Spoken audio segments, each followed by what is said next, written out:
अस्सलाम वालेकुम dear students, कैसे हैं आप लोग। My name is Hina Shaukat और मैं हूं आपकी केमिस्ट्री की टीचर। आज के इस लेक्चर में हम कंटिन्यू करने वाले हैं reactions of halogens. So students, जल्दी से लेते हैं एक क्विक रिकैप। हम पढ़ रहे हैं हमारा topic reactions of halogens and in the previous class we did discussion about its three important reactions and those were related to their oxidizing properties, reactions with hydrogen and reaction with water. और ये reaction पढ़ने से पहले हमने देखा order of reactivity of halogens को. Now in this lecture we will start with our fourth point which is reaction with methane. So सबसे पहले तो आपको मीथेन का फॉर्मूला पता होना चाहिए, तभी तो हम उसका रिएक्शन करा सकते हैं. So methane is also called as natural gas. सुई गैस भी मीथेन ही होती है. So its formula is CH4. यानी कि इसके अंदर एक एटम है कार्बन का और it is surrounded by 4 atoms of hydrogen. So this is methane formula. अगर हम बात करें रिएक्टिविटी की, यानी कि ऑर्डर ऑफ रिएक्टिविटी की, so order of reactivity of halogens is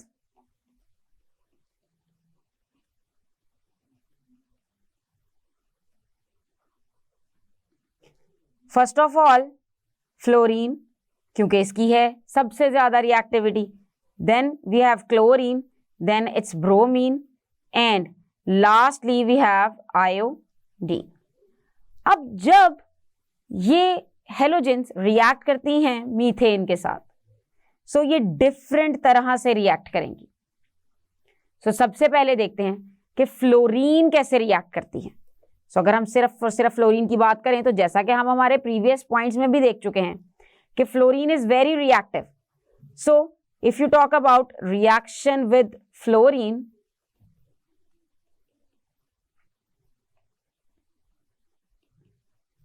so fluorine it will react violently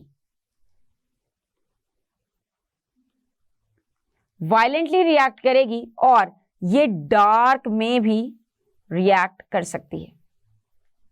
और अब अगर हम बात करें डार्क में क्लोरीन के रिएक्शन की, सो डार्क में क्लोरीन रिएक्शन नहीं देगा. यानी कि अगर हम स्टार्ट करते हैं रिएक्शन विद क्लोरीन से, so in dark there will be no reaction. And you have seen this thing in our previous points as well कि क्लोरीन जब हाइड्रोजन से रिएक्ट कर रही थी वो रिएक्शन भी था in the presence of sunlight, और जब क्लोरीन ने वाटर के साथ रिएक्ट किया तो वो भी था in the presence of sunlight. But the thing is this is not enough. Just sunlight will not give you the same compounds all the time. So chlorine के रिएक्शंस को हम फर्दर क्लासिफाई कर सकते हैं in bright sunlight and in diffused sunlight. अगर हम बात करें ब्राइट सनलाइट की, suppose this is first option that you have dark. Now let's discuss the second option that you have bright sunlight.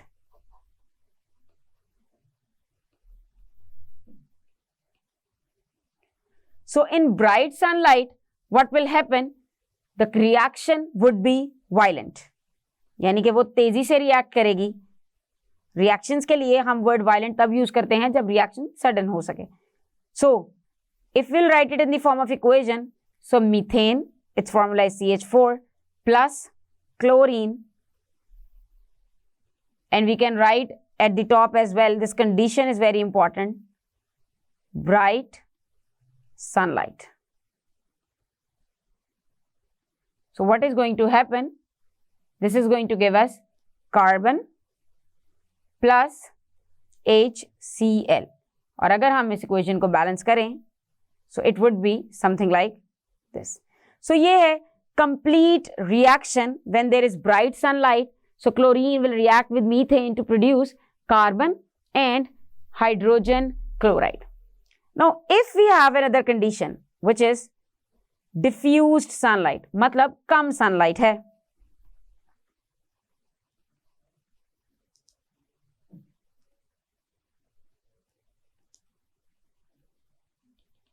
So in case of diffuse sunlight, scenario would be different. Yes, in the presence of diffuse sunlight, the reaction of the chlorine with methane is slow.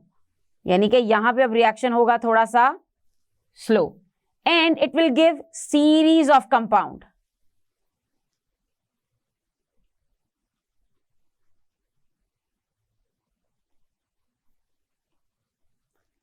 और in series of compounds को हम one by one discuss करते हैं कि आखिर ये कैसे बनते हैं.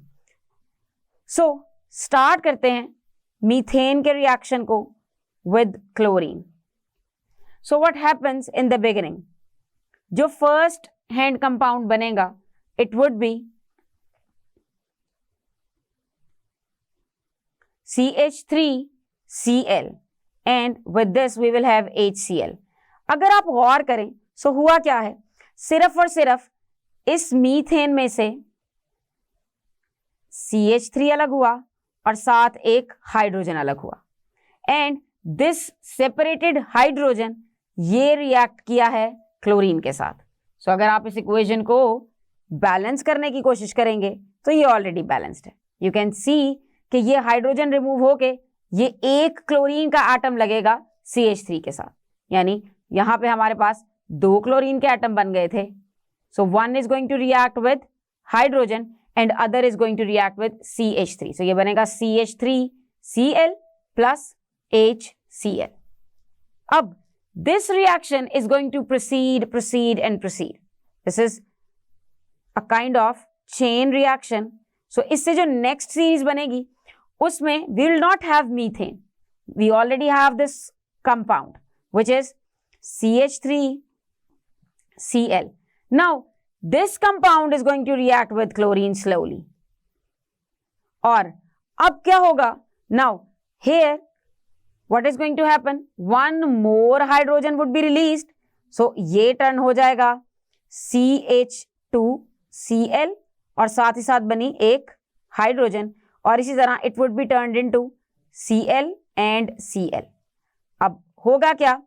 This hydrogen will react with one chlorine atom and this whole compound is going to react with the other chlorine. So उससे we are going to have CH2Cl2. This Cl and this Cl going to make Cl2, and plus when this hydrogen will combine with Cl, so we will have HCl. Now again reaction will be preceded with this compound CH2Cl2. So now you will start writing CH2Cl2 in the reactants. And again reaction would be with chlorine. अब क्या होगा? This is understood. एक और hydrogen निकलेगी और Cl के साथ जहां मिलेगी, और अब हम हाइड्रोजन को यहां लिखेंगे CH और Cl का नंबर बढ़ा देंगे. सो प्लस आएगा HCl. As you can see कि अब हमें पैटर्न समझ आ गया है कि एक हाइड्रोजन हमें कम करनी है और HCl को रिमूव करा देना है. अब स्टिल जब तक इसके अंदर हाइड्रोजन मौजूद रहेगी ये कंप्लीट स्टेबिलिटी की तरफ नहीं आएगा. सो नेक्स्ट स्टेप में होगा क्या? You will start with CH3 plus Cl2 और फाइनली जो लास्ट हाइड्रोजन है it would be removed and you will have a compound CCl4. This is called as carbon tetrachloride. This 4 indicates that this is tetra. अब आप देख सकते हैं कि मजीद कोई हाइड्रोजन यहां मौजूद नहीं है. So this reaction will stop. So this is the final step. So हमने देखा कि सीरीज ऑफ कंपाउंड्स बनते हैं. जी हाँ, सीरीज ऑफ कंपाउंड्स कैसे बने? सबसे पहले जो कंपाउंड बना था दैट वाज CH3Cl. फिर जब अगला कंपाउंड बना उसमें एक हाइड्रोजन कम करेंगे, क्लोरीन ज्यादा कर देंगे, CH2Cl2. फिर अगले कंपाउंड में हाइड्रोजन कम करेंगे और क्लोरीन ज्यादा करेंगे, CH and Cl3, and in last hydrogen खत्म हो जाएगा and we will have CCl4. So these are compounds that we call series of compounds which are formed when chlorine is reacting with diffused sunlight, in the presence of diffused sunlight with methane. So chlorine is reacting in the presence of diffused sunlight with methane. So यहाँ बात होती है reaction of methane की. अब चलते हैं हमारे next reaction की तरफ, which is reaction with sodium hydroxide. As we know that sodium hydroxide एक base है और हमें पता होना चाहिए इसका formula to understand this reaction. So sodium hydroxide का formula है NaOH. एक अल्कलाई है, it is readily dissolved in water. So देखते हैं कि आखिर इसके साथ रिएक्शन कैसे होते हैं. So let's understand these reactions with the help of example of chlorine. So अब जब क्लोरीन ने सोडियम हाइड्रोक्साइड के साथ रिएक्ट करना है, so there are two conditions for this as well. अब पहली कंडीशन तो ये है कि क्लोरीन रिएक्ट करे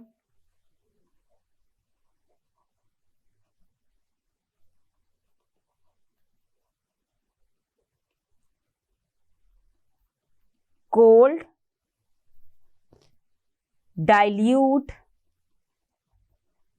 NaOH. So जब cold dilute NaOH से reaction होगा, so this reaction would be something like this. NaOH, which is sodium hydroxide, plus chlorine, and this is going to give us a lot of compounds. First of all, NaCl, जो कि बनना ही चाहिए sodium और chloride के मिलने से. Then we will get a different compound, which is NaOCl, and water would be released as well. So हम जानते हैं कि this is sodium chloride, which is also called as common salt, table salt, खाने का नमक. This compound is called as sodium hypochlorite.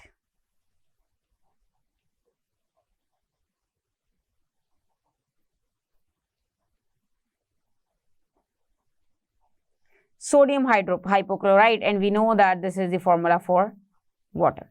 So ये reaction proceed होगा जब सोडियम हाइड्रोक्साइड रिएक्ट करेगा विद क्लोरीन, मगर जब वो होगा कोल्ड और डाइल्यूट. अब अगर इस इक्वेशन को बैलेंस करेंगे, so we will have 2 over here, so this equation would be balanced. You can clearly see that there are 2 sodium atoms over here and we have 2 sodium atoms, same 2 chlorine atoms and over here 2 chlorine atoms. इसी तरह hydrogen और oxygen भी balanced है. But when we have chlorine and we have to react it with sodium hydroxide in another situation. The other situation is you react it with exactly opposite. cold है तो उसकी जगह आएगा hot. हमने देखा dilute के साथ, तो हम dilute की जगह यूज करेंगे concentrated. So second condition would be chlorine reacts with hot concentrated NaOH. So reaction would be little different. Yes, start हम NaOH से ही करेंगे और reactants में हमारे पास क्लोरीन ही आने वाला है, Cl2, because it exists as molecular form. Now NaCl तो बनेगा, but NaCl के साथ जो दूसरी चीज बनेगी ना, that is different. Its formula is NaClO3 और साथ ही साथ water भी बनेगा. Now you can see that 2 things are common. NaCl and water. जो चीज डिफरेंट है, इट इज दिस कंपाउंड. हम जानते हैं कि इसका नाम है सोडियम हाइपोक्लोराइट. सो जाहिर है इसका नाम थोड़ा सा मुख्तलिफ होगा, and this name is sodium chlorate.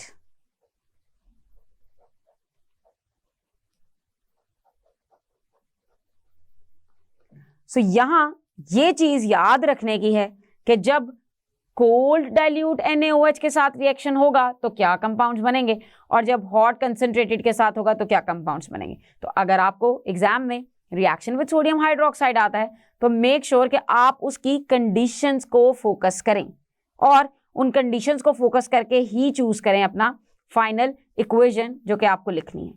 सो यहाँ कंप्लीट होते हैं सारे के सारे रिएक्शंस ऑफ हैलोजेंस जो कि गिवन है आपकी बुक में। इसके अलावा भी हैलोजेंस बहुत सी चीज़ों से रिएक्ट करते हैं, लेकिन हम उन्हें इतनी डिटेल में डिस्कस नहीं करेंगे। Oxidising properties, reaction with hydrogen, reaction with water, reaction with methane, reaction with sodium hydroxide.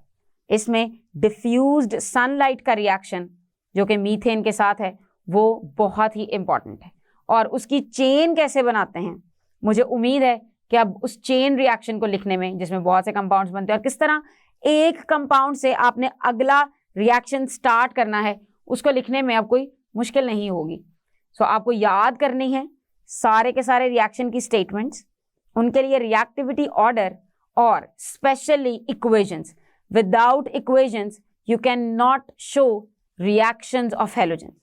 आपको हर एग्जाम्पल, हर तरह के रिएक्शन में एटलीस्ट 2 से 3 इक्वेशंस मस्ट लर्न करनी है, और अगर आपको रिएक्टिविटी की समझ आ जाती है तो आप चारों के साथ लिख सकते हैं। और याद रहे हम एस्टाटीन को यहाँ पे इंक्लूड नहीं करेंगे। You will start with fluorine and you are going to end it on iodine. So students, let's solve some MCQs related to this topic. So MCQ बहुत इंपॉर्टेंट है एग्जाम पॉइंट ऑफ व्यू से, और अब देखते हैं कि इस lecture में किस किस्म के MCQs पूछे जा सकते हैं। So let's have a look at this statement. Which one of the following is strongest oxidizing agent? Option A is chlorine, B is fluorine, C is bromine and D is iodine. और strongest oxidizing agent वो होगा जिसकी electronegativity सबसे ज्यादा है, जिसकी reactivity सबसे ज्यादा है, and that is fluorine. So option B, fluorine is the correct answer. और आपको याद होना चाहिए कि फ्लोरीन की इलेक्ट्रोनेगेटिविटी है 4, which is highest among all the elements present in periodic table. Next MCQ is, which halogen does not react with water? Option A is chlorine, B is bromine, C is fluorine and D is iodine. और हमने पढ़ा है इसे अभी कि iodine वो halogen है जो कि वाटर के साथ किसी भी कंडीशन में रिएक्ट नहीं करेगी, और हम जानते हैं कि आयोडीन हाइड्रोजन के साथ बहुत मुश्किल से रिएक्ट करेगी in the presence of catalyst and upon heating as well. एक और क्वेश्चन आ सकता है जिसके लिए हो सकता है कि आपको रफ वर्क में पूरे का पूरा रिएक्शन लिखना पड़े। In diffused sunlight chlorine reacts with methane to form CH3Cl, CH2Cl2, CCl4 और ऑल ऑफ दीज। हम जानते हैं कि in diffused sunlight chlorine is going to show a lot of series of different chemicals. So option D is the correct option here, which is all of these. लेकिन चूंकि इन chemicals के formulas बड़े ही मिलते जुलते हैं, आप देखते हैं कि एक केमिकल में बस हाइड्रोजन और क्लोरीन के नंबर में फर्क है, that's it. So please you have to look into the formula very carefully कि उसमें हाइड्रोजन और क्लोरीन ही हो और उनकी तरतीब भी ठीक हो, यानी कि हाइड्रोजन का नंबर कम हो रहा है तो क्लोरीन का बढ़ रहा हो, कोई ऑड नंबर नहीं हो सकता। अगर आपने रिएक्शन अच्छे से याद किया होगा तभी आप इन्हें आइडेंटिफाई कर सकेंगे। सो मुझे उम्मीद है कि इस लेक्चर में और इससे रिलेटेड MCQ सॉल्व करने में आपको कोई मुश्किल नहीं होगी।